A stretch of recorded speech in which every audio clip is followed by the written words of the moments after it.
It's a real pleasure to open this webinar on behalf of Consumption and Society, published by Bristol University Press. My name is Stefan Wallen, and I'm one of the co-editors of the journal.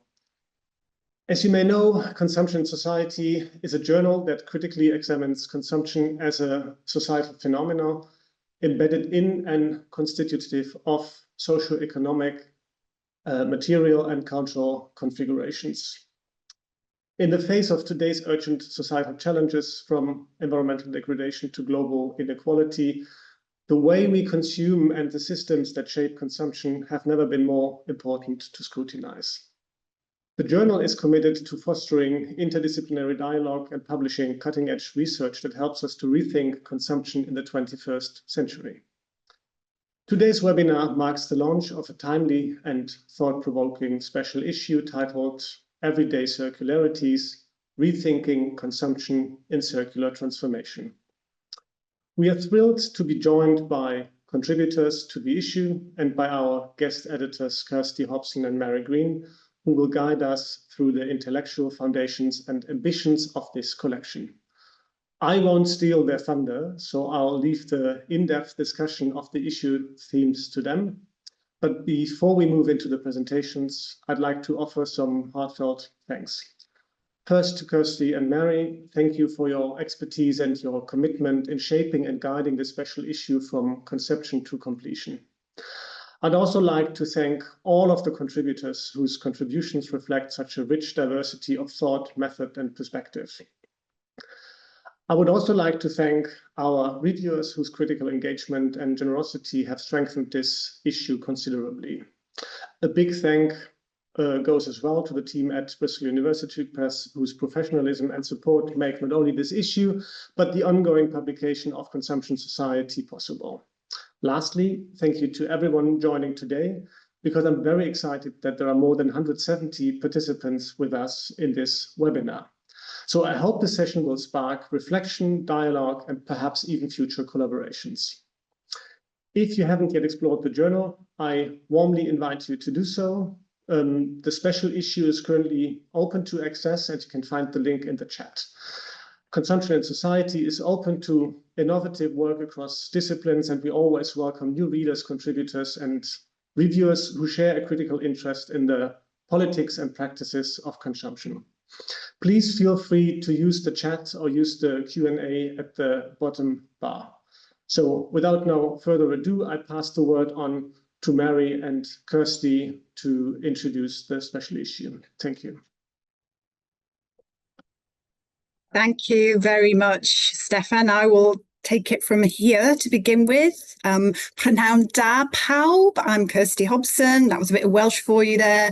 As Stefan's already said, I'm one of the co-editors of this special issue. So that's us. If you go on to the next slide, please, Mary. That's just a quick oversight of what we're going to be doing in the next 90 minutes. Quick intro from myself and Mary, and then we have authors of the papers here to tell us a little bit about what's good about their papers, why you should read them. And then we're going to have a discussion amongst ourselves, and then we'll wrap up in terms of the formal session and then open it up to Q&A from yourselves. So as Stefan said, please post your questions and we'll come to them at the end rather than interrupting people as we go. Next slide, please. Yeah, so very quick oversight. Mary's going to talk more about the special issue once I've stopped talking. As you can see, there are 7 research papers. There's 1 conversation, which is quite an unusual format, but worked really nicely. Again, Mary's going to talk. Oh, Sonia's actually here, so Sonia will talk a bit more about that as well. We have 1 commentary. So that's, again, Mary talking about rebound effect with colleagues at Wageningen, and our editorial. So this special issue was 2 years in the making. Mary and I put on a session at the 2023 SCORI conference at Wageningen, thinking, oh, we'll probably manage to fill 90 minutes. We filled a whole day of sessions, and we were really quite amazed at the interest. So we decided, well, that was a good start. So let's not stop there and think about what we could do with all the papers. So the impetus behind the special issue was that, to bring together those diverse voices, and they are diverse. We have qual methods, mixed methods, and quant methods in there, authors from Australia, the US, Europe, but also case studies from the global south and the global north. I'm not going to go into the cross-cutting themes there. Mary will talk a bit more about that. But I think I just want to say, the impetus for this special issue isn't necessarily so much about responding to kind of the policy imperatives of the circular economy. It's more about looking at the spaces that the circular economy and sort of related interventions have opened up for everyday practices, and sort of thinking critically about how they might be brought about and what are the barriers. So that was kind of our sort of main intention there. So I'll stop talking now, hand over to Mary, who's going to talk to you about our editorial piece, which is the first piece in the special issue, to give you some oversight of the themes. Yeah, so thanks so much, Kirsty. Yeah, and in our editorial for the special issue, which is available open access, and yeah, just to add as well, the whole journal special issue is available open access until June 16th. But the editorial will remain open access after that point. So if you haven't got the articles yet, now's your chance. Yeah, so in this editorial, we outline, and myself and Kirsty together kind of looked at all the papers in the issue and grouped them according to different themes that we felt spoke to some of the gaps within policy and research on circularity around those themes that Kirsty just showed you there. Yeah, consumption as part of systems of provision and practices, the role of care and effectivities in circular consumption practices, as well as everyday material landscapes and infrastructures, and how they impede or facilitate different forms of circularity, as well as the broader materialities that show up in things like rebound effects, as well as the wider inequalities that circular transformations might reproduce, but importantly might be able to challenge. But in the special issue, or in the editorial piece specifically, we also reflect on how circular consumption is being framed more broadly in policy and research, and what's often missing from that picture. So yeah, before we turn to the paper presentations themselves, I'm going to say a little bit more about that broader context. So as many of you here will know, the past decade has seen the circular economy explode onto the policy scene, and we see policy frameworks across the globe being formulated within that time, promoted by the EU, but also national governments throughout the world, and increasingly also showing up in corporate agendas. If we look across these documents and policy frameworks, we will see that the everyday lived realities of consumption remain and often overlooked within these documents and perspectives. So what do we mean by the everyday lived realities of circularity? Well, we mean like how circularity actually happens, or importantly, actually doesn't happen in many everyday places. And what do we mean by everyday places? Well, we mean households, we mean commutes, we mean work environments, we mean communities, and also we mean informal settings. So yeah, often and repeatedly then the focus remains on technical and economic solutions as the way forward. But of course, there's growing critique of this, and scholars, particularly many of you here, I'm sure, and elsewhere, working from the social sciences, but also practitioners on the ground are coming forward to critique this discourse, and highlighting the need to promote more grounded and inclusive understandings of circular change. So the special issue then builds on these recent forays and calls to situate the everyday as a critical site of circular transformation. In doing so, to pay more attention and reveal more about these everyday systemic and social and cultural dimensions of what it means to live and practice circularity in daily life. And of course, this isn't a new critique, critiques around individualist framings of consumption and so on have been critical to consumption scholarship over the past couple of decades, and particularly from sociology and geography. And our special issue then builds on recent work that's tried to extend this conversation into the circular economy field. So the whole focus then is on asking, what does it mean to really live and practice circularity in daily life?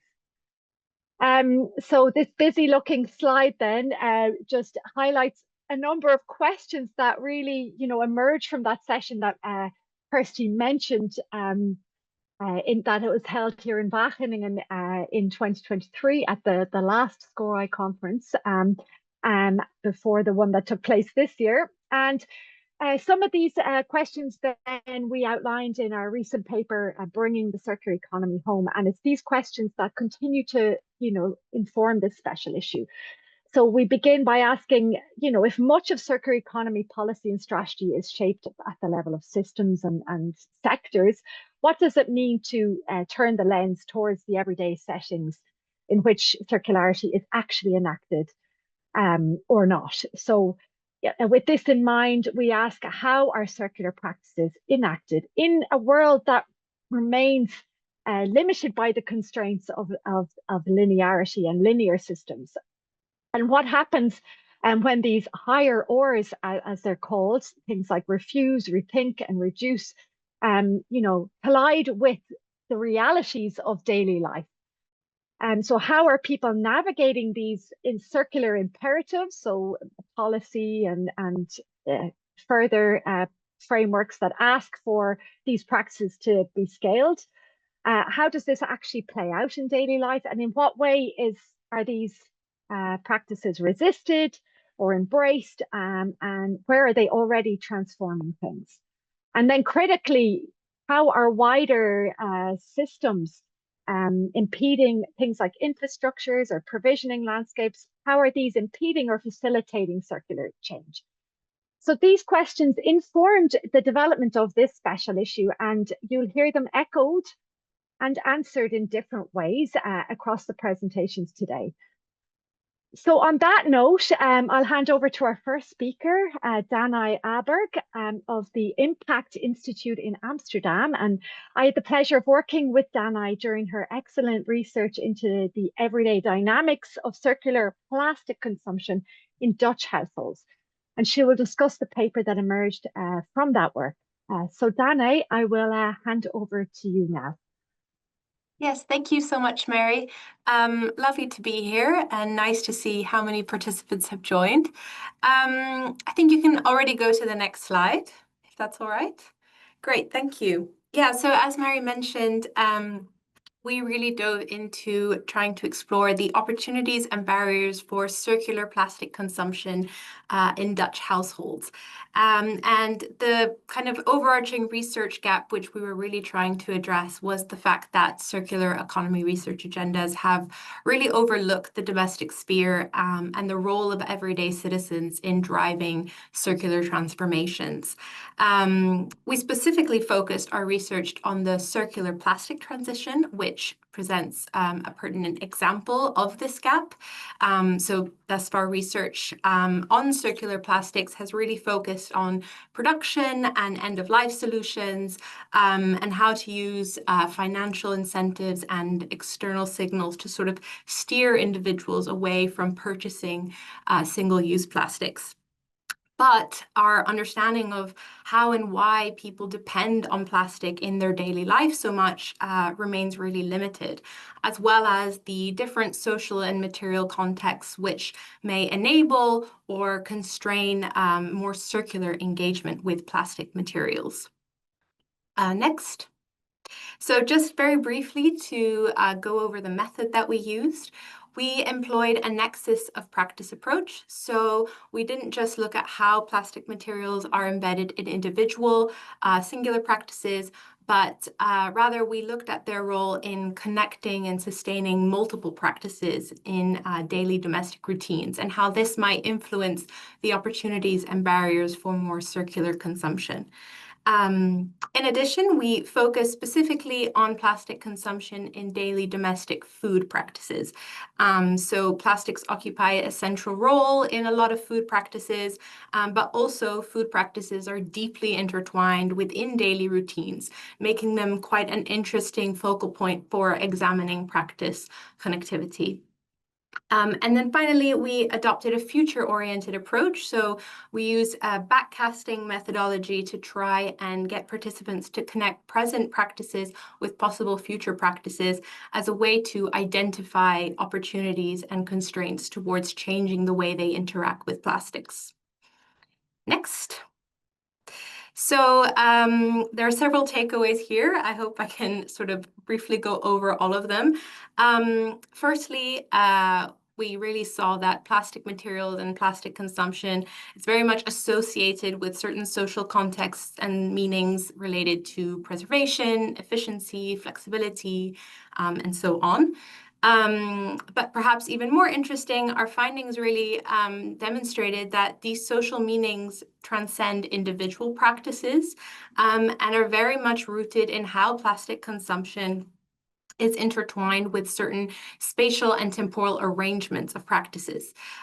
So to give you a kind of more tangible example, the consumption of plastic wrapped food enables food practices to be arranged in instances of kind of impromptu, spontaneous eating outside of the domestic sphere. And that allowed participants to arrange food consumption alongside other practices like university studies or work. So it was really this particular spatial temporal arrangement of eating practices alongside other practices that kind of associated plastic materials with meanings of spontaneity and flexibility. And this finding kind of led to another key insight, which is that circular consumption of plastic actually disrupts a lot of these spatial, temporal, and material arrangements. And this creates a lot of tension and challenges in trying to change how individuals interact with plastic. So basically, changing the way we interact with plastic means that a lot of the arrangements that we used to have across time and space can no longer be arranged in that same way. And this was one of the key challenges confronted by participants. I think also really interesting, these challenges were not experienced uniformly. So there was quite a lot of variation amongst participants, particularly across life's course stages. So individuals who had kids and were working full time, so faced a lot of kind of institutional and personal commitments, they demonstrated sort of the most barriers and constraints towards imagining themselves rearranging their practices in order to facilitate more circular consumption. Whereas retirees, they were the participants who had actually already integrated quite a lot of circular consumption practices into daily life. And they actually themselves reflected that this was because they had a lot more time and a lot more ability to arrange their practices in a flexible way to sort of accommodate that. So I think this variation across the life course really highlighted that linear consumption is deeply intertwined with certain spatial temporal arrangements, and that these arrangements are themselves also very much structured and reinforced by broader institutional and structural forces. Which also brought up, as I think Mary also mentioned at the beginning, but brought up very interesting conversations around how new material arrangements may necessitate reorganizing daily domestic life and particularly labor. And that single-use plastic or linear single-use plastic consumption is very much correlated with a particular modern convenience-based lifestyle, and that more circular consumption of plastic just may not be compatible with sort of contemporary work rhythms. I think you can go next.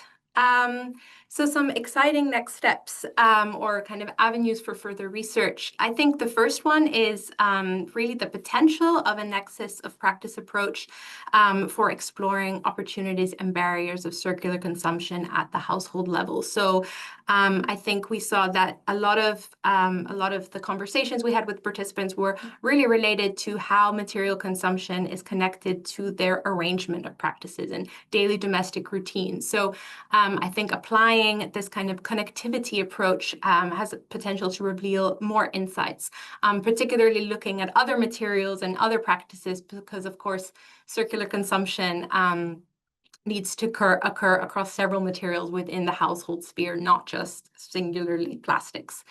I think second of all, there's a lot of potential in incorporating perspectives from those involved in wider systems and services that households rely on. So looking also at a systems of provisioning perspective and actors involved there, because of course, plastic materiality has a strong role to play also in how food is provided for. So I think that there's a lot of potential in also exploring this side. And then we also saw that integrating a life course perspective had a lot of value in understanding more how institutions and the structuring of daily life also has a large role to play in the opportunities and barriers for different ways of consuming materials and arranging daily domestic life. And then finally, I think there's a lot of potential in further using a backcasting approach to encourage participants and sort of probe into what the possibilities are for future circular practices and how that relates to how practices are currently experienced in the household. And that's it from me. Great. Thank you, Danai, for the very clear overview. Great. We will, in the interest of time, move on. And we will have, of course, time at the end for discussion. So any questions, you can note them down. So next, we would like to welcome Reka. And Reka is presenting her paper that she co-authored with Christian Fuentes on care and circularity. So how the enactment of care enables and shapes the circular clothing of consumption. So I'll hand over to you, Reka. Yeah, thank you very much for the introduction and giving the opportunity to present our contribution to this special issue. This represents the affective and relational dimensions of the circularity in everyday life in the special issue. And first, to start off and give a little bit of background to our thinking with this paper, sort of engaging with those industry reports and agendas, programs for circularity that you presented at the beginning. We also noticed this sort of interest in care and how much in a way care is built into the circular transition agenda, but then we sort of need to understand how is this care performed or practiced as part of everyday life when it comes to circular practices. So if we just think a little bit about these different care instructions or care labels attached to things, asking consumers, citizens to extend the lifetime of products, they're all sort of assume and sort of build on a level of care. But how can we understand this care as part of circular practices and in what way they are performed? So this was our starting point with the paper, and the aim was then to sort of both explore and illustrate how care enables and shapes the performance of circular consumption. And to do so, designed a theoretical approach or framework, which we sort of called care in practice approach. And this is a combination of Tronto's feminist theory of care with the practice understanding of consumption.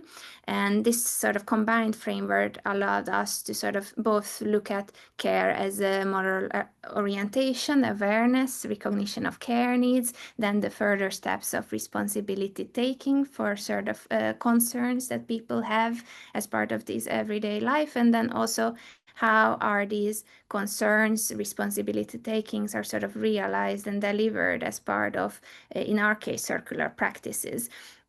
if we think about just everyday practices such as cooking and taking care of laundry, which we focused on our study set in the context of clothing, there's this sort of a layer of care, but who are the care receivers and sort of what way they care is targeted. And we sort of took this framework and analyzed our ethnographically inspired trial of circular platform. We asked 24 Swedish households to try out different clothing platforms focused on repair, resale, and renting.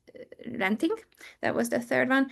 And then we try to see to what extent or in what ways care is part of when households try to perform circular practices. And our analysis shows that care for different others, both social and environmental, both close and distance in the presence of time and space, is sort of connected and interlinked when people try to repair their items, upcycle them, or even think about resale. So for instance, what some of our participants reflected on, even if they donate their garments, they want to sort of put in the care work of like making it more desirable for a future user.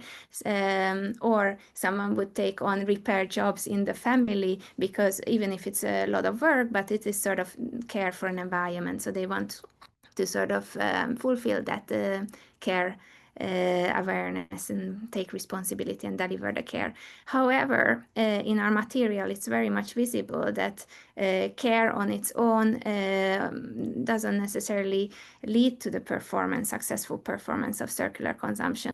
And we sort of illustrate the different care problems that can emerge when the conditions for care delivering is not present or are not present. So we illustrated through the examples of care struggles and care dilemmas, and very briefly, it's more detailed in the paper, but we sort of conceptualize care struggles as when the conditions for delivering the care are not present. This can be lack of time, resources, infrastructure, or even skills. So if we think about on the pictures, you can see a repair station or like a huge laundry room in the home where garments can be aired instead of, for instance, tumble dried. These sort of infrastructures or socio-material arrangements in the home were very important for the delivery of the care through the circular practices, and in some of the cases these were not present, leading to failures of care, leading to difficulties in performing circular consumption. And similarly, we had care dilemmas. As Tronto also argues, caring is sort of also involves conflicts and tensions when there are multiple care needs around. Which care need do I attend to? Where do I put my resources?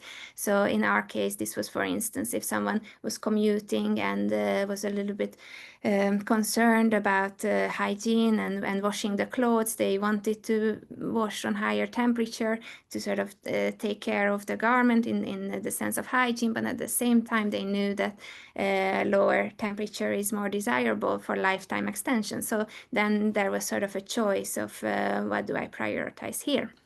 And to just sort of round up on this and highlight the key insights with this paper, it's important to see that care on its own as a moral orientation not necessarily leads to the performance of circular consumption. So even though if consumers are concerned or want to take responsibility, the conditions and often the socio-material arrangement for this caregiving needs to be present. So in the future, papers could take interest in how this infrastructure support could be provided to overcome certain care problems that, for instance, we identified. And also, I would like to highlight that we sort of need to tread this very carefully, because there's also this discourse of over-responsibilization of households and citizens. So how can care be sort of drawn upon these care and moral orientations present already in everyday lives without overburdening of the household? So what sort of infrastructures are needed for allowing consumers to sort of build on their care awareness and moral orientations, but without sort of singularizing and over-responsibilizing the individual. Thank you. Great, thank you. very much, Reka, for the really interesting overview of how care enables and shapes circular consumption. So with that, we'll move on to the next speaker, Angelina Korsunova, who's based at the University of Helsinki, and her colleagues, who together published a piece on digital platforms for nurturing circular neighborhood spirits. And this features in the special issue as part of the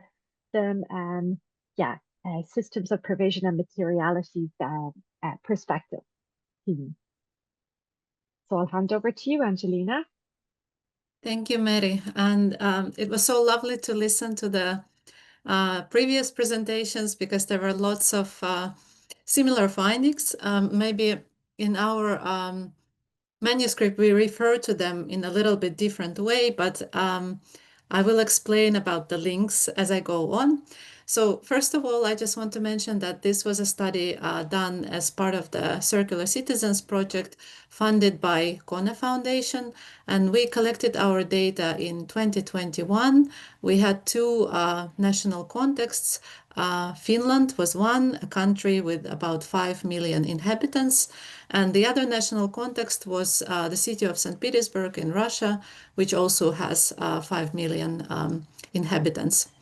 So what we set out to do in the project is we wanted to find citizens who were already active in implementing circular consumption practices. And then we wanted to see how they are doing it and what is helping them. So part of this big project work was this study where we looked at different digital tools and platforms that enabled the circular consumption. And we thought, well, these citizens are so advanced that we are probably going to find really kind of high-tech solutions or something very sophisticated.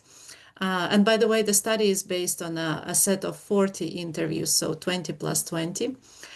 But we were surprised to see that actually the solutions that came up were really low-tech. And how we decided to approach this is, first of all, we of course went over the literature on digitalization in the circular economy, but at the same time we also wanted to find a framework that could describe what we could see, how people were acting and being actually very local in their daily activities.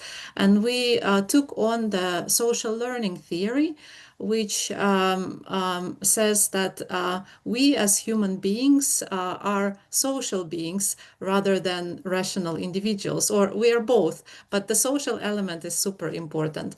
And in our daily activities, it's not that we only take on the written or spoken information, but we also observe, and we often learn from others or what others are doing. And we are observing all the time around us, but also in online environments. So when we started looking more into this, we discovered that, well, in the current literature, the digital tools are described as tools for circularity that are designed for individuals who are interested in self-education and pursuing the self-gain. And for example, much of the buzz around the sharing economy is about that individuals who don't know each other can start share or rent or lease things to each other and make profit. At the same time, when we were looking into the social learning and into the behaviors of our interviewees, we discovered that there was a lot of this, or not a lot, but a strong need for social belonging and being embedded in the communities, both local communities or your kind of social circles, so friends and families. And there was actually, people had a need to also show that they care. So with reference to the previous presentation. So what we saw was quite amazing, that actually the digital platforms that exist, for example, re-commerce platforms, are good for reselling or buying secondhand goods, but they are in no way providing people with this means to feel embedded or to engage with each other. So what we discovered that the tools that the people are using to implement their circular consumption are often social media platforms like Facebook, because Facebook is a very good example of a platform that is about the need for belonging and the need for self-presentation. And what we discovered is that people were doing a lot of the activities that were kind of non-market activities. So for instance, in social media, they would establish groups that would be about sharing. If someone had leftovers from home renovations and they would be willing to give it to someone else, or there would be groups dedicated to like dumpster groups. So if someone wants to get rid of unwanted furniture. Another one of the tools that was commonly used were messengers, where people would establish kind of groups with their friends of circle of friends or relatives, where they would ask if they wanted to borrow something. And then in some of our interviews, someone said that with their neighbors, they were thinking to make a list, take a paper and actually write all the things that they could lend to each other. So what we noticed is it was really amazing that the digital tools that exist, they are basically for market activities, so for selling or kind of exchanging something, but they are not, they don't take into account this need to be embedded in local circles. And many of these groups that we found were always kind of based on neighborhoods or communities of interests. So one of our observations was basically that recognizing the human need for connection within local communities can actually also help to facilitate the transition, because what we see and what we can perhaps count is everything that happens in the market, so we can trace how the money moves. But what we don't see is how much is being done via this local Facebook groups or other groups in social media. There is a lot of sharing of knowledge, where bloggers tell about the different materials, how to upcycle them, or how to repair, and so on. So this remains completely invisible. And why is it so important to understand that people want to be embedded within their communities? Why do they want to be engaged? Why do they want to share their knowledge? Why do they want to co-create? Because if we understand everything, what is happening, what is invisible, perhaps people will stop accusing consumers of not doing enough, because actually, in reality, there is a lot of things happening, but they just remain invisible, because often our understanding of the circular economy is this through business strategies or existing formal policies and technological solutions. So in our paper, that was a bit too quick. Now we are, so in our paper, we are suggesting that we really need to look into the diversity of these practices and how citizens are using these ad hoc solutions like messengers and social media platforms to implement their circular consumption. Because if we understand this, we are also able to support this and amplify the good practices. And this is what we suggest as a really important area for future research. So how can we better account for informal circularities so that we make sure we support this informal sharing schemes and other exchanges, and that we are able to tailor the existing digital tools so that they recognize these needs for embeddedness and being part of the community. I think I'm out of time, so thank you very much. Thank you very much, Angelina. Yeah, some really important questions there about informal practices and how to account for them, how to measure them, and yeah, how to support them. And I think that leads nicely to our perspectives from the Global South contribution to the special issue. And this emerged as a collaborative conversation between myself and Kirsty on the one hand, and Manisha Anantharaman and Sonia Diaz on the other. So a brilliant scholar and practitioner who bring deep expertise on circular practices and informal systems in the Global South. So what was our goal really with this? Well, we really wanted to bring forward some of the overlooked perspectives on everyday circularities in the Global South. And these are perspectives that are not just absent from circular economy debates, but are also underrepresented within our broader field of consumption research, which remains heavily shaped by Global North contexts. So in the next few minutes, I will walk through some of the key themes and provocations that emerged from this exchange. So what are some of the research or the key gaps we reflected on in this conversation piece? Well, first and foremost, circular economy thinking and circular economy discourse is largely shaped by Global North techno-economic paradigms. And what are these paradigms? Well, they're paradigms that emphasize innovation, business models, and technology as the pathways through which circularity can be realized. And this paradigm doesn't just exclude the perspectives of everyday life and practices that we've heard from in Global North sessions, but it also overlooks Global South perspectives, Global South understandings of what circularity could entail, and Global South complexities and everyday realities as well.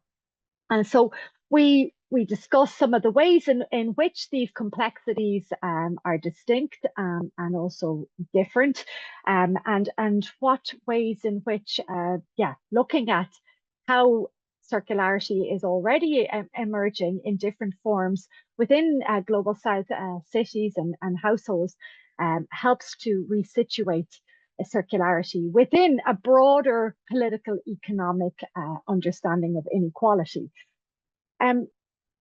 So what are some of the key takeaways from this conversation? Well, I'll hone in here on 5 in particular. So first, Manisha and Sonia highlight how Global South households aren't passive recipients of circularity, but are rather active circular actors, engaging in repair, reuse, resource recovery, often out of necessity. And here we show that circularity is often a matter of livelihood in these settings, where the practices that uphold often informal infrastructures that are taking the place of what would be formalized, for example, waste and recovery infrastructures in more Global North settings. So how these are embedded in informal systems, and in that sense, they are shaped by systems of care and informality that are quite distinct. However, the Global South is far from homogeneous, and this is reflected in everyday consumption as well, with households occupying diverse positions. So some households emulate the patterns of consumption that we see here in the Global North, particularly households of the emerging and expanding middle class among the Global South. And while other households then are critical actors in operating and sustaining informal DIY infrastructures. So these infrastructures that are upholding these cityscapes around reuse, recovery, and repair. So in this respect, we highlight a circularity divide, or we extend the concept of circularity divide to also recognize everyday circularities, and particularly where those most involved in circular practices in these settings are often the least recognised and supported and included in formal circular economy frameworks. And importantly, we raise the question of how movements from below, so these movements that are emerging, whether in to waste work or reuse economies or to support women workers, much of this work is done by women. And we raise the question of these movements that are emerging to tackle and address these forms of exclusion, and whether they can, instead of being recognized as coping strategies, can they be seen as resources for reimagining what circular economy and society can entail, one that's more inclusive and that moves beyond the dominant techno-economic paradigms. So what do we see as some exciting next steps out of this under-researched area? Well, we think that there's a real need to go beyond the global north. So to broaden circular economy research, again, not just circular economy research, but also our broader field of consumption research, by engaging more deeply with the social practices and everyday realities of global South householders and citizens. So these are settings in which so much circular activity is already taking place. And we think that there's huge value in building translocal comparisons of experiences and change. Learning about how circularity is shaped and experienced differently across places that have different types of provisioning systems, different histories, different cultures, to find differences, but also maybe some common threads around processes and mechanisms of change and transformation. And then, yeah, it's also about bringing Global South lived realities to the center of not just circular economy research, but also policy and design, so that, you know, new and more diverse voices play a role in shaping what circularity can and should look like. And finally, we, in the conversation, Manisha and Sonia stress the importance of scholar activist alliances. So creating space for researchers to support those already doing the work on the ground and help to push for more inclusive visions of a circular society. So yeah, if I've missed anything there, Sonia can come in the author discussion, but I think that that's it from me on this content side for the conversation piece. So I would love to hand over to Kirsty, who can, yeah, I guess, get the author discussion aspect of this webinar started. Yes, thanks very much, Mary. Yeah, if we're going to close the slide so we could sort of see each other, that'd be great. Thank you. Yeah, so the plan from here for the next sort of 10 minutes or so was to start some questions amongst ourselves, have a discussion amongst the authors. I'll throw up a few questions, and then you people out there in webinar land, please do write your questions. We can't see them right now, but get them in and they'll be conveyed to us and we can certainly start to address those. So thanks for that. So my first question is probably a very obvious one around policy. So as we know, the EU circular economy policy is very much about empowering consumers, and it's focusing mostly on the point of purchase. So not the kind of stuff we're talking about in this special issue, which is really interesting. There is the right to repair, but again, a lot of that is around the directive does focus mostly on manufacturers' repair services, so a kind of market-oriented notion of repair. But here in Wales, we have a policy called Beyond Recycling.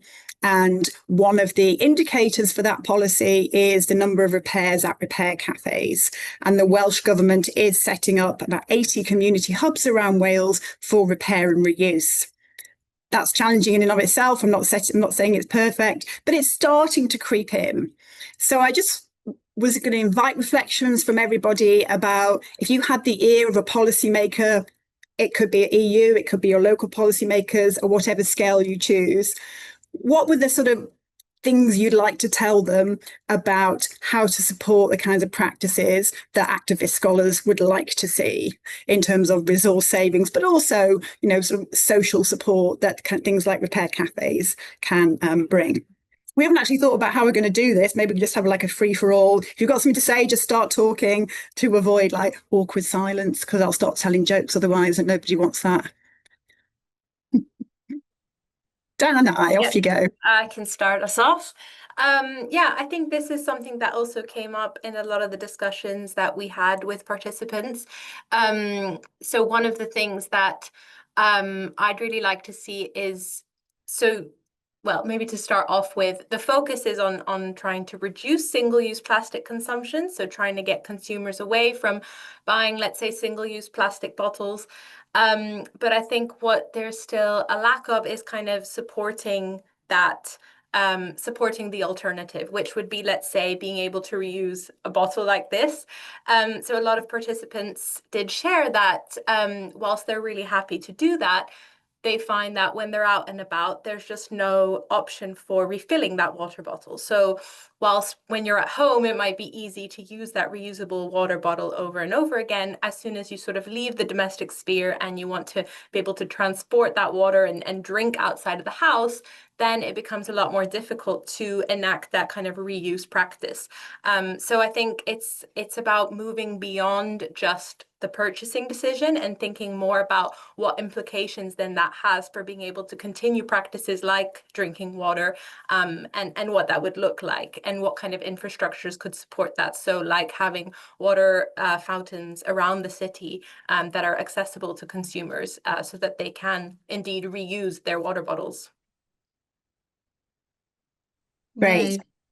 May I continue? Yeah, Angelina, go ahead. Yeah, actually, my point connects to what Danai just said.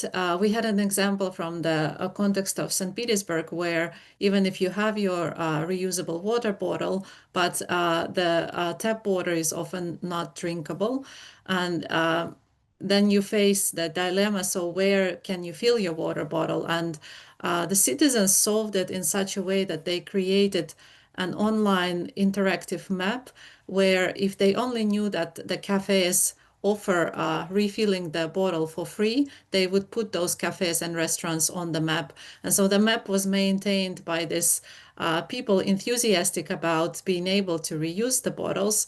But here we see how much then we end up relying on people for maintaining this and for coming up with such digital solutions, while governments and municipalities could do that. They could introduce such maps or indeed solutions for being able to have drinkable water easily accessible. And from moving on maybe from the water, what we also gathered from our study participants was that often they were looking for ways to organize also offline events or some kind of activities, but they would not have access to spaces, and especially in a country like Finland, where it often rains or snows, having a space where you could do things together is really critical, and so that it wouldn't be very difficult to get access to it, or there wouldn't be so many different rules. For instance, to organize exchange markets for goods that people wanted to give away. So I would say having this kind of informal hubs on neighborhood levels where that would be kind of transformable, that people could do a lot of things inside there, would be very important for enabling this everyday circularity. Thank you. I noticed that Sonia, you politely put your hand up, so I'll hand over to you. Yes, what an exciting discussion, guys. Well, I'm using my former policy hat. I've worked for the city of Belo Horizonte, my city, and this is a global South kind of hat. I would, if I had a chance to be in government again, I would implement material recovery and repair facilities that could have workers, waste pickers as operators. okay?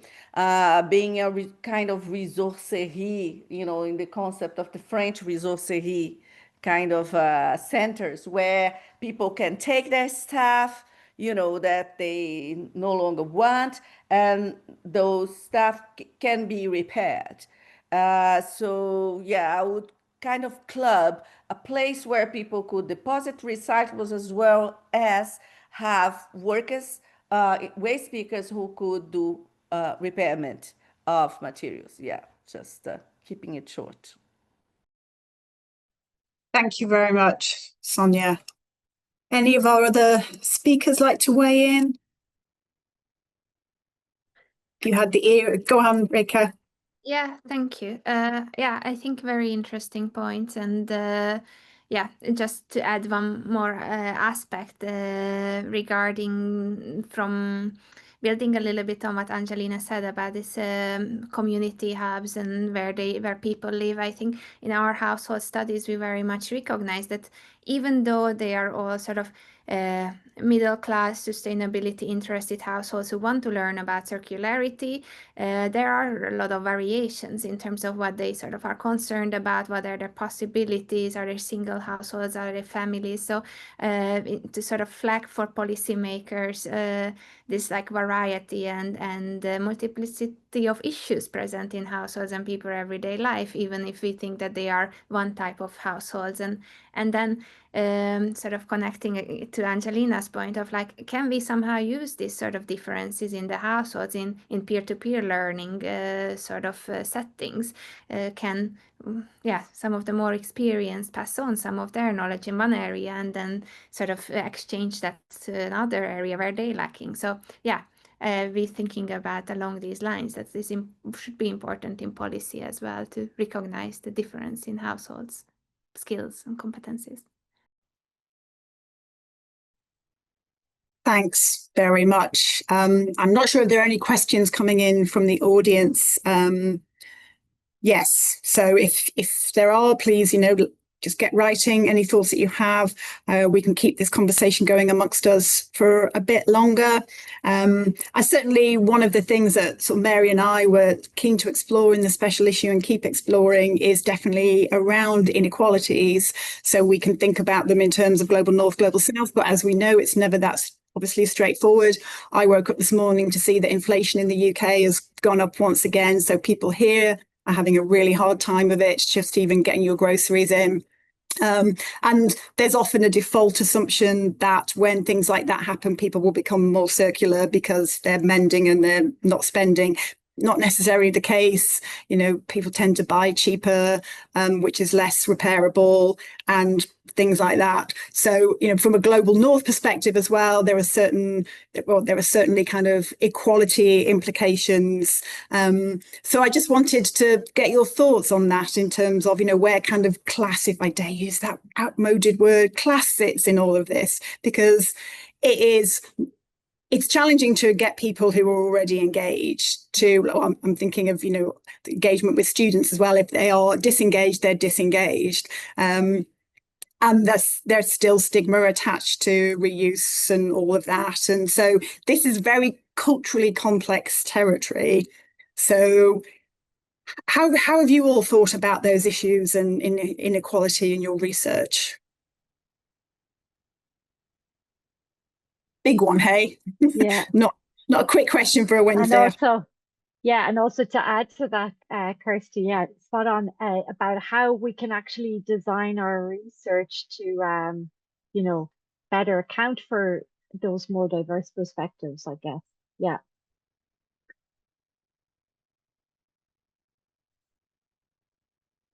I've stunned everyone. Oh, go on, Reka. There we go. Phew, thank God for that.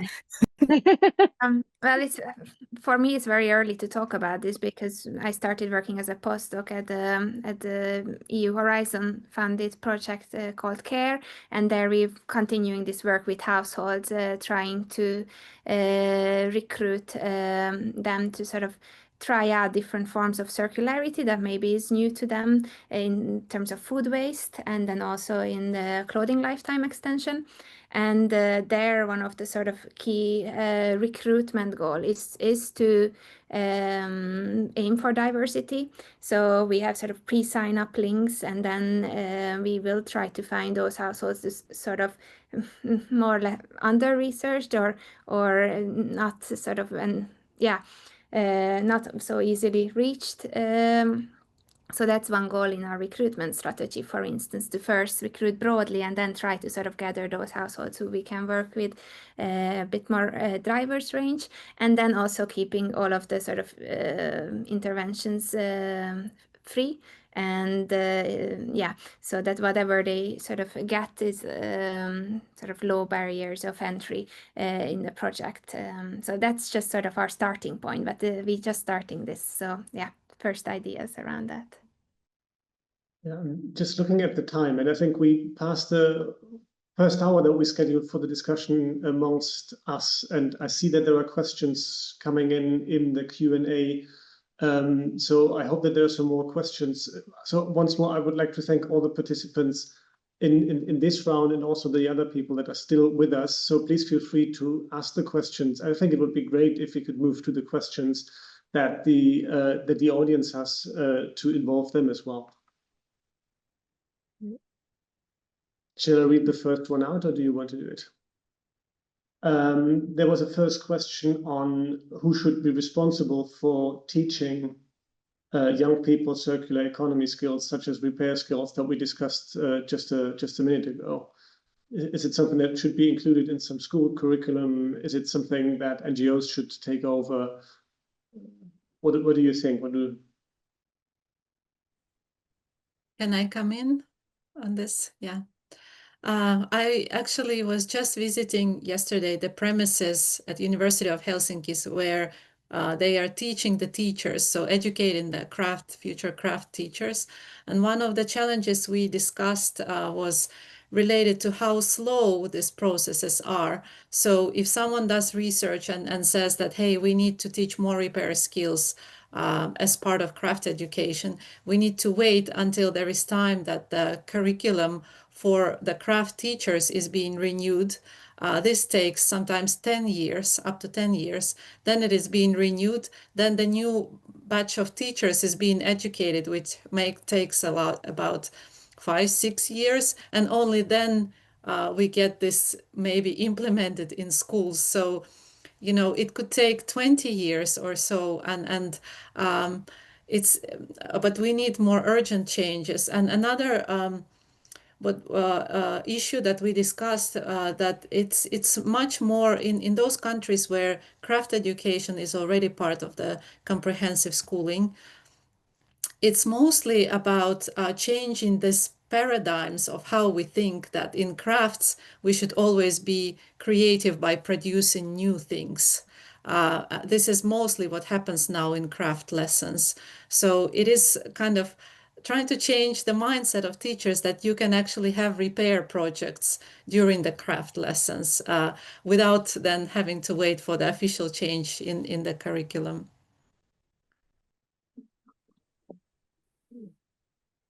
I think to kind of add to this as well, and I'm not sure exactly what this would look like, but I do think that there is a lot of potential also in transgenerational knowledge. So there are people who, you know, are now retired, 60s, 70s, 80s, 90s. I think of my own grandmother, who, you know, repairing is very much a practice that's part of daily life, and there is a lot of knowledge there that you know, risks to soon be lost, and I think it'd be really interesting to think about how that knowledge can be passed on, not just within the family space, but maybe even outside of that, because yeah, and even actually in our own research, it was interesting to talk to some of the retired participants who, you know, talked about the fact that growing up as children of parents who had gone through World War II meant that within the household,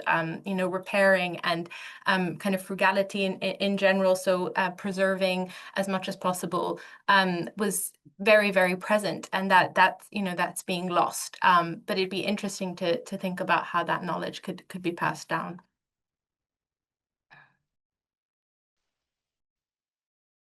I think there are more questions either in the chat and one in the also in the Q&A.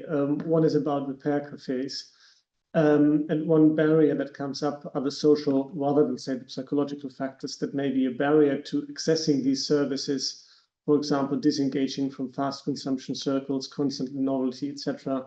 It's something the participant wondered how to get around on a broader level for circular initiatives, as it's much bigger than behavioral lectures.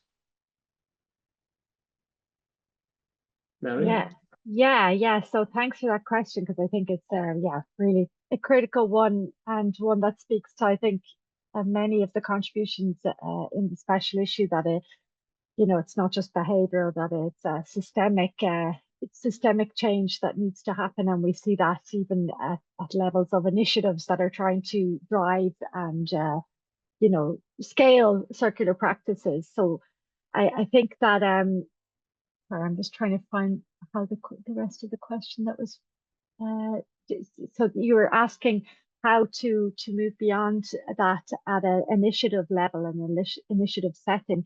Yeah, I think I had an interesting conversation with somebody a couple of days ago, and they were talking about how it's not just enough to support niche initiatives that are emerging to try and do something different, but it's also important to have a suite of interventions or policies that also target system level, regime level practices that are keeping things locked in place. So I think they use the term, instead of innovate, it's like exonate. I've never heard that term before, but it's where you do the opposite to supporting a new innovation, but you kind of unsupport something that's locking those innovations from scaling up. So I think we need a dual focus there in degrowing and de-incentivizing and exonating, you know, aspects of the wider system that are, you know, creating lock-in to unsustainable linear trajectories, while at the same time supporting these niche practices to emerge, and recognizing that it's often at the scale of social practices that effective change will play out. So I think there's a nice follow-up question on this, which was about the right to repair. I mean, if you think about the frameworks, and that's towards all the speakers. Do you see a problem with consumption where people choose to replace items rather than repair them, which is the most common approach in Eastern Europe, and the person meant during the legal warranty period? What do you think?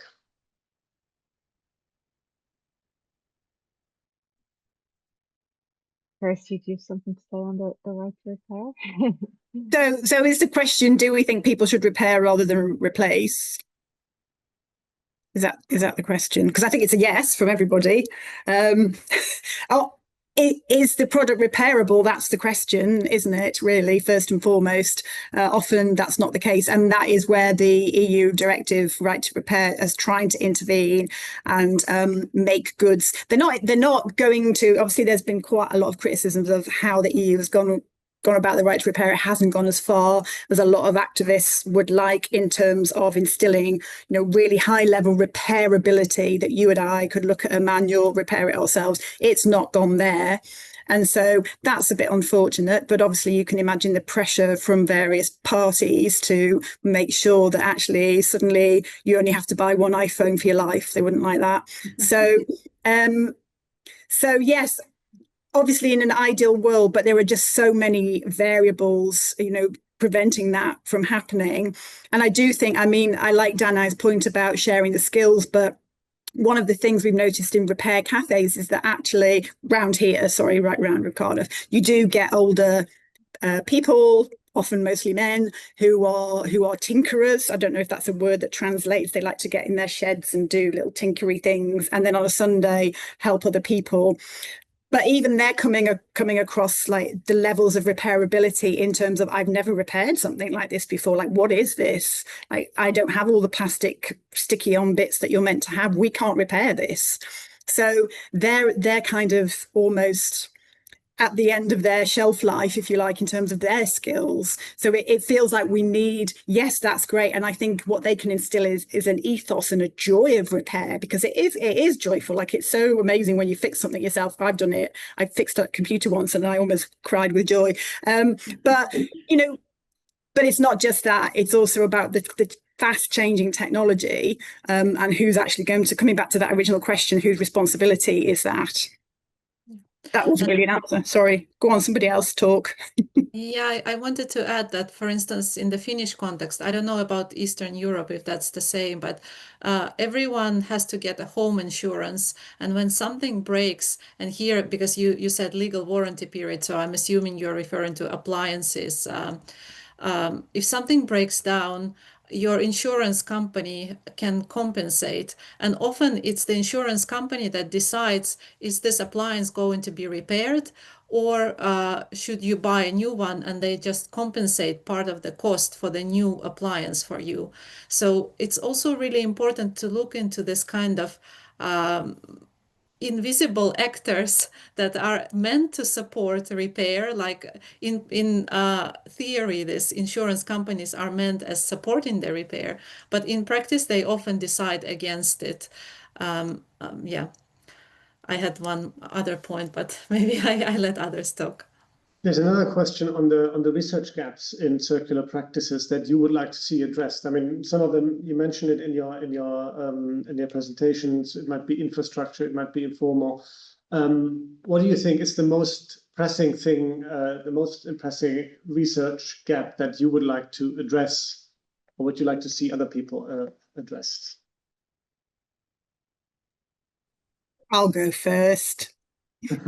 I'd like to see if so-called circular practices are actually materially circular, because we keep saying circular practices, but we don't know about knock-on effects. We don't know about rebound. That's the word I'm looking for. Rebound effects. We don't know about displacement. So, and I've certainly been in meetings where I remember being in one where somebody was talking about a clothes borrowing, so you could borrow, like, you know, a Versace gown for a weekend, and that was great. And they were giving the numbers of how many gowns or whatever they've borrowed, and they were claiming circularity. And I put my hand up and went, but how do you know? Because you haven't. Did you ask them? Are you doing this instead of buying new? Or you know, and I'm not blaming those people in particular. I'm just saying that tends to be a problem across the board, including our own research at times, that actually it's very, very hard. Like, let's acknowledge that. How do you research, particularly from a qualitative perspective? How do you look at rebound? Actually, I'll point towards the Eisenhower Owl paper in the special issue, because they actually talk about that, and it's a really interesting paper about secondhand markets in Maine and about how the material flows through various users, but the understanding of rebound in that is it's underplayed. So that's what I'd like to see. The social meet the material, I guess. Yeah, that's something we also discuss in the commentary as well, and I definitely think that's a critical area for further research. I also think that understanding better how to scale, so not just scale up, but scale out and scale deep, and how to move these practices from the niches and the margins of society to the mainstream is such a critical question. I think that cuts across everything. But yeah, better concepts and tools for understanding scaling of different forms. Yeah. Always a question when capitalism comes in. But I see there's another question on the concept of prevention, and I don't know if you or the concept of prevention, which is important, but can be contradictory if you link it to circularity, especially in the global south context. So the person asking in the Q&A wonders whether any one of you has been interested in prevention, explored in your own research, and how to include prevention in our sustainable consumption policies in a way that's also just for those who perform everyday circularity. Yeah, I I guess that's something we discussed. I don't know if Sonia's still here, but it's something we discussed in the conversation. So I think it is really important to challenge the assumption. And if anybody else wants to come in, please just do. But I think it's important to challenge the assumption that reducing material flows necessarily undermines the livelihoods of informal workers. You know, that line of thinking can, you know, unintentionally suggest that waste and excess are somehow necessary to sustain those livelihoods. I'm not sure if that's the angle the question was coming at, but that's what came to mind. So in fact, many of those informal workers are already engaged in preventing waste through repair and reuse and extending the life of materials. So I think that the real issue isn't the waste itself, and prevention and refuse and reduce are the very, very top of the circular hierarchy. So they are considered actually the most linear of all those circular ore practices that we think of. So it's less a question of an issue of prevention and more a question of these workers or actors being structurally excluded from the design, I think, of circular systems. So that would be something I took out of that conversation. But please come in, Sonia, if you're there, or indeed Kirsty, because you were also there. I just noticed that Danai said you've got to leave. Is that right? So just to thank you, and thank you for your contributions. And thank you, Danai. Yeah. And if not, we can also move on to the next question. I mean, there's one on the field of tensions between overburdening consumers to act circularly and placing too much responsibility in the hands of policies and markets. So how can we as researchers navigate within that field of tensions? Yeah, maybe I can start thinking about that with the questions of responsibility and overburdening of it's often this like bouncing the responsibility. Oh, households need to do more, but then households need the support from the policy and the infrastructure. So we often end up in this back and forth. And I recently read up on the work of Andreas Chatzidakis and the Care Collective, and there they started to talk about this concept of proportionate responsibilization, and they sort of flagged the importance of assigning as much responsibility as much action possibilities are present. So to sort of give out the task that's possible to fulfill by the sort of socio-material infrastructure around the households that I think many of us see in our research, the challenges with that. So that concept helps me to think about this question of responsibility, the proportionateness of it, and the allocation sort of fairly. If I may quickly add, I think it's very important to think when we think about responsibility, and it actually links to the previous question about waste prevention. So what do we want to prevent? What kind of waste do we want to prevent? We have to be very specific, because if we talk about food waste, for instance, yes, a lot of responsibility can be on households, but then we can also think about the size of bread that is being sold to single households. Then if we think, for instance, about plastic waste, once again, so is the responsibility really in the hands of consumers? Because many of them are frustrated with the amount of plastic packaging that accumulates in their homes, but are they really able to influence? Is it very difficult for them? So I think these questions of responsibility, every time it's being raised, we have to be really specific. What are we talking about to be able to say, where does the responsibility lie? Yeah, really good point, I think. I was just about to jump in and say something very similar. I'm going to give a really parochial example here. Like in where I live, we have multiple recycle bins, and it's been and they've gradually got more and more complex over the years. Like I think we have about 7 different receptacles now. Very interesting sociological experiment talking to your neighbours about that, because very few people are on board to start with. And my approach has always been, okay, so where does the waste come from? Oh, that's your waste. Okay, so think about that. Not in a patronizing way, but kind of like getting people to think about, well, that is actually your waste, right? And I know they can't be responsible for the packaging, but there's other things like big, policy imperatives of learning how to repair everything in your house. That's a whole other kettle of fish, to use an idiom there, that you couldn't possibly make people responsible for. But I always think it's interesting to sort of flip concepts around a bit and think about responsibility in the sense of, there is the circular economy as this sort of big agenda, and we could have a big conversation to go on for hours about, is it just a recycling, ironically, of old kind of approaches? And some people say that it is. But what if we think about, what if we almost as researchers decouple ourselves from all of that and think about what is actually the positives that people can take from these practices? So it's less about making them responsible, but it's more about what would make you, what's a good life? What is a good life for you? And it may not be putting your stuff in recycling bins, that's fine, but it might be learning how to repair something and having the joy of that, or getting a sewing circle going in your neighborhood. So I think there's some kind of ways in which perhaps we as researchers lean too much into the circular economy as a policy concept, and not enough into the actual practices that go with it, which I think is what, this journal and this special issue is about. And I'm thinking of other people's work, like Helen Holmes's work has been really influential on me there. So I think we have to sort of think about how we use that concept of responsibility as well.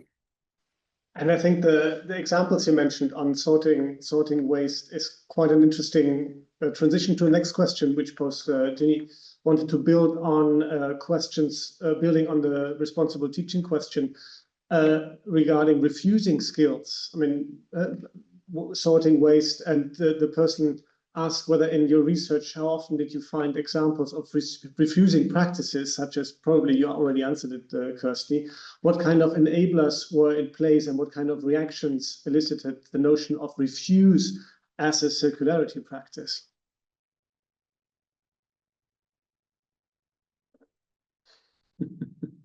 I have a very simple example. Oh, sorry, Mary. Oh, no, come in, please come in. Yeah.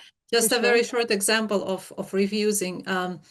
In Finland, if you don't want to get any of this free mail, you have to get a sticker on your mailbox that I don't want any of this. And it is in itself an effort to do this. So even to refuse this free mail, you have to put effort into it.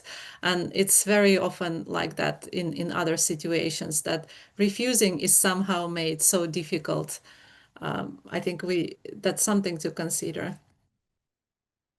Yeah, definitely. And also, like, refusing, how it's kind of invisible sometimes as well, because you don't have the consumption good there to look at. So, or, it's about what doesn't happen, I guess. So methodologically, it's an interesting question, I think, about how to access refusing that you're kind of tapping into there.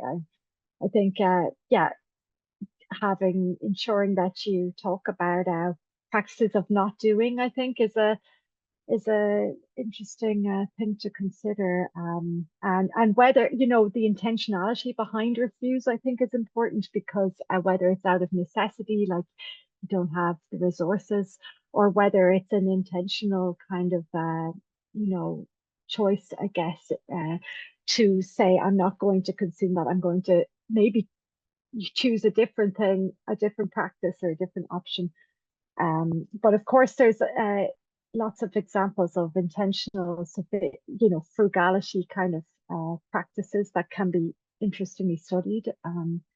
There were some discussions on that at the Lund conference, which I thought were really interesting. But I think it's one of the least studied or practices so far, maybe. And interesting. And rethinking as well, which is, of course, part of refusing. I think it opens also up. I mean, we did that a couple of years back in the editorial, in the second editorial to Consumption and Society, saying that we could also not only look at the practices that are deemed more sustainable, but on the other hand, it is much more interesting to look at the unsustainable practices, because that's where the treasures might be found in order to really make a significant change. I mean, I'm from a food background, and people study very often vegetarianism, and I think, why don't you look at meat consumption? It's much more interesting, which we have been doing in another special issue, just to make some advertisements for other special issues. But yes, we don't have any more pressing, urgent questions unless the audience is adding questions. Are there any things that you would like to add towards the end, either one of the contributors to the special issue or Kirsty, Mary? Are there any things that... Yeah, we just had a last slide here that to highlight some of the other papers that are in the special issue that weren't present here as part of the presentations today. So we wanted to let people know to so they could check those out, and just to remind people that you know, this is available open access until mid-June. Yeah, the link to the open access special issue is available in the link. And what we are also going to do, what the colleagues at BUP are going to do, send an email with a recording of the webinar. So you might also be able to watch it afterwards in case you have been missing any of the aspects.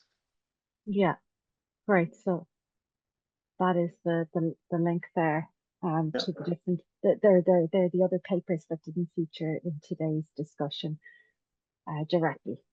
And then I'll hand over to Kirsty just to wrap us up. Thanks very much. Was there a final slide? Yes. Yeah, oh, there we go. There we go.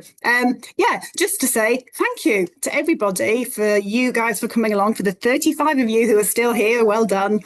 Bristol University Press, you've been great seeing us through the special issue process, because this was new to Mary and I, and you know, we were like, what on earth are we doing? And we got through it with your help, so thank you. Same for the Consumption Society editorial team, shout out to all of them, Stefan, etc. Thank you, you've been so helpful and supportive. And all the paper authors, as I say, it took 2 years to get through this and get it out, and that's quite an endeavour, but everybody stuck with us, so thank you very much. And just to give, like, you know, this is not the end. Mary and I are working on various projects to do with circularity. I've got a big one called Build Zero, which actually is going to make me put my money where my mouth is, because I'm working with lots of structural engineers thinking about material futures in terms of construction in the UK, and the hypothesis is we've got enough building material already. Stop with virgin material, concrete, etc. Let's reuse it all. Let's, you know, let's adapt. And my role in that is to actually think about the people side of things. So that's going to be a challenge. And Mary has her share repair project. Mary, did you want to say a few words about that? Well, I mentioned it just a few minutes ago, that we really are beginning with the question, I guess, of how to scale circular practices, particularly sharing and repairing practices, from niche settings. So looking at how they're already emerging in Dutch society and how we can support that scaling process further. And also critical is this rebound effect that you mentioned, Kirsty, around how rebounds play out, particularly trying to conceptualize and study that through a interdisciplinary practice framework. So with insights from practice theory, but also engaging material impact scientists and design scientists. So yeah, and a range of transdisciplinary actors as well. So do get in touch. Many of you here in this session are working on these topics too. So let's stay connected. Let's continue this conversation. And yeah, and of course, we just came from Lund recently, and there was a big presence of papers looking at this topic. So yeah, the field is growing and coming along further. Yeah. Yeah, and if you suddenly, like in the middle of the night, think, oh, I wish I'd asked that question at that webinar, drop us an email. That's fine. We're very amenable. I like to get random emails from strangers, as long as they're nice. So yeah, so I think that's, are we good? I'll hand back to Stefan now, because he's the main chair here. So all good. I think we're all good. Again, thanking you for hosting today's session, for being available beyond it. So thank you everyone for attending. I think we are right on time. It's 3:30, 4:30, wherever you are. And that leads us to have an enjoyable evening, even though we can't go to the pub that we discussed earlier. Well, there might be a chance meeting up at any other conference soon. So I wish you a very nice afternoon and take care. Goodbye.